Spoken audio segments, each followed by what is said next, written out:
La Journée internationale des droits des femmes a été célébrée avec solennité et engagement par le Comité national des femmes travailleuses CONAFETRA de la CSA Bénin dans le département de Zou ce samedi 29 mars 2025 à la mairie de Boycon.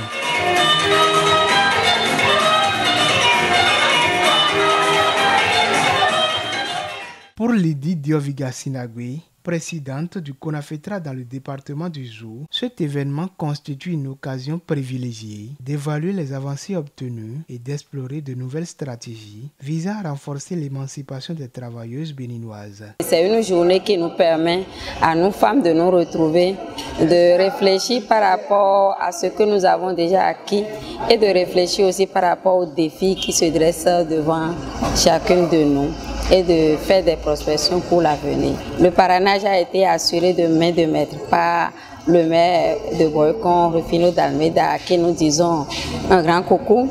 Et il nous a parrainé, il nous a donné les idées. Et aujourd'hui, c'est le volet autonomisation des femmes que nous avons développé. Et toutes les femmes, pour ce que nous avons vu dans la salle, ont compris que la femme autonome, c'est la femme qui investit et s'investit dans les règles et dans les normes de la vie en société. Parrain de la cérémonie, le maire Rufino d'Almeida a exprimé sa satisfaction et son soutien indéfectible à cette initiative du CONAFETRA, dont l'objectif est de promouvoir l'égalité des sexes et l'autonomisation des femmes dans la ville. Je suis content de pouvoir boucler le mois dédié à la femme, le mois de mars, avec des femmes travailleuses, une section Zou.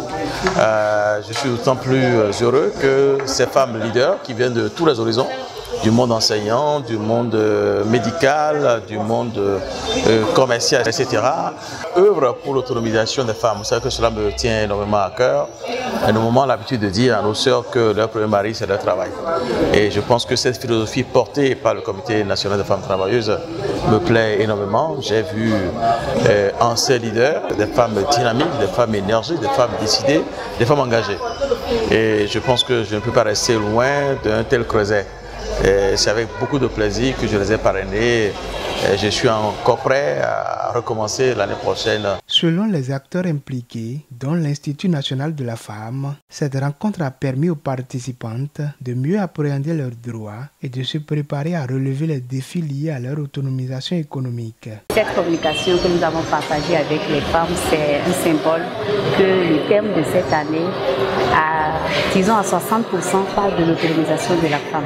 Et je pense que tout ce qui a été dit, les femmes ont saisi et ont vraiment apprécié tout ce contenu et j'espère bien qu'elles seront un acteur de sensibilisation de leurs pairs dans leurs localités respectives pour que les violences basées sur le genre, tout ce qu'elles subissent au quotidien et qui laissent des stéréotypes sur leurs personnes soient bannis de leur quotidien. Et l'INF est prêt à accompagner ces femmes dans leur quotidien, dans leurs activités et surtout à travers toutes les violences qu'elles subissent et qu'elles se trouvent parfois vulnérables à réclamer leurs droits. Cette synergie d'action entre le CONAFETRA de la CSA Bénin dans le département du Zou et la mairie de Boycon à l'occasion de la GIF 2025 rappelle que la lutte pour les droits des femmes demeure une responsabilité collective et un enjeu majeur pour le développement durable.